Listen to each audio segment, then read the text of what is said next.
Since 1775, the Postal Service has hired many before they became famous people to deliver the mail. Ben Franklin was our first Postmaster General. 24-year-old Abraham Lincoln was appointed Postmaster of New Salem, Illinois in 1833.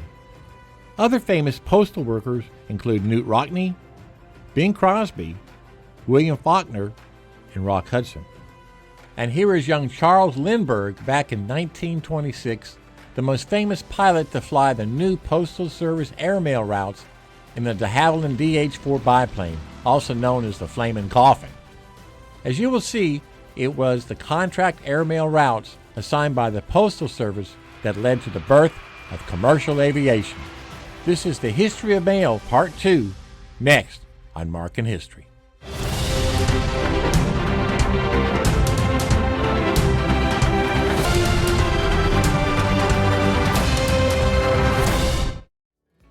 This is the historical marker for the Studley Beacon, constructed for early airmail service. This marker is located here in Studley, Virginia. Airmail service was initiated by the U.S. Post Office and the Army on May 15, 1918. Because of the danger night flying posed, flashing beacons such as Studley were erected along the airmail routes to help the airmail pilots navigate. Those beacon stations were called arrows across America. The Post Office Department's most extraordinary role in transportation was played in the sky. By 1917, the U.S. government felt it had seen enough progress in the development of early planes to warrant something totally new: airmail. Luckily, the Army wanted more pilot experience, so the Army Signal Corps lent its planes and pilots to the Postal Department to start the airmail service. Scheduled airmail service between New York and Washington, D.C. began on May 15, 1918, an important date in commercial aviation. However, airmail got a bumpy start. On the first flight out of Washington, D.C., the pilot flew in the wrong direction. He was supposed to follow the railroad tracks and head north towards New York, but instead ended up near Waldorf, Maryland, about 20 miles south. Suspecting he was lost, the pilot stopped to ask a farmer for directions, but he crash-landed in a freshly plowed field. The airmail had to be picked up by a truck and driven back to Washington, where it caught a flight north the next day. Before there was Amelia Earhart, there was Catherine Stinson.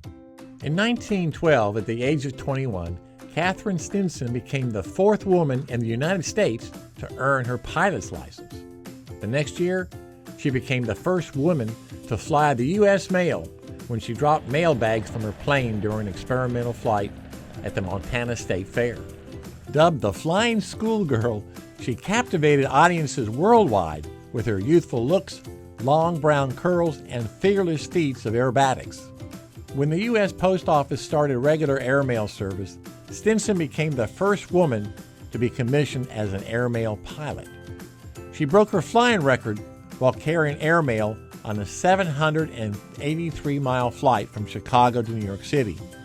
And when she wasn't delivering mail, she worked on her very dangerous loop-the-loop stunt. In a plane she built herself, she became the first woman and the fourth pilot in the U.S. to master this treacherous stunt. Before Charles Lindbergh made his record-breaking solo transatlantic flight in 1927, he flew the U.S. mail.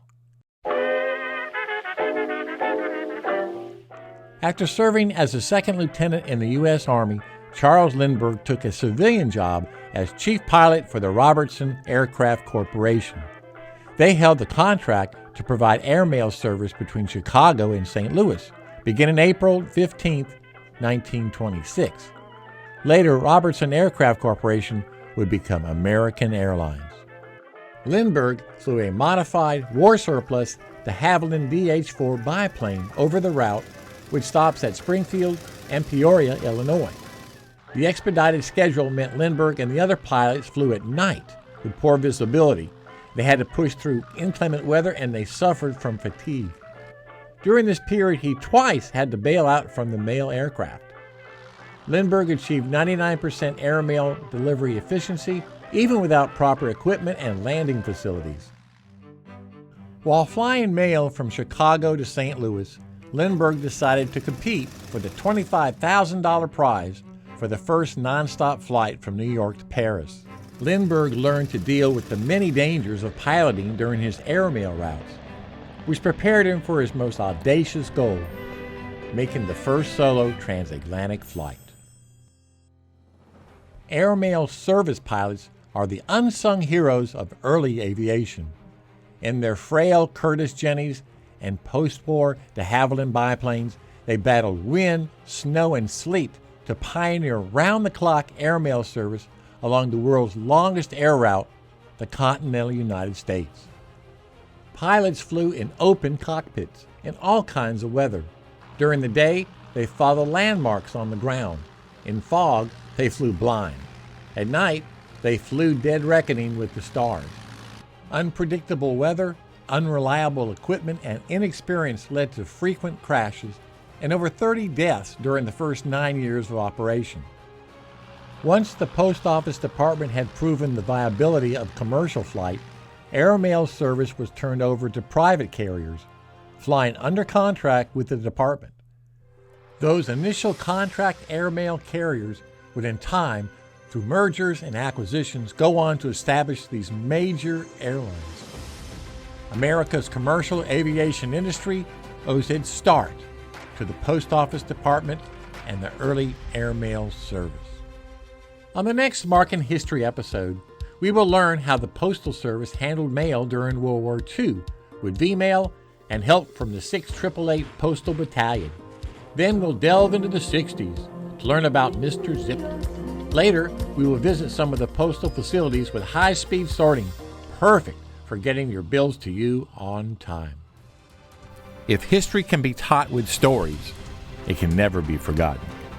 Please like our video, subscribe to our channel, and ring the bell to stay informed on the latest videos. And don't forget to leave your comments and suggestions below for what markers you want to see next.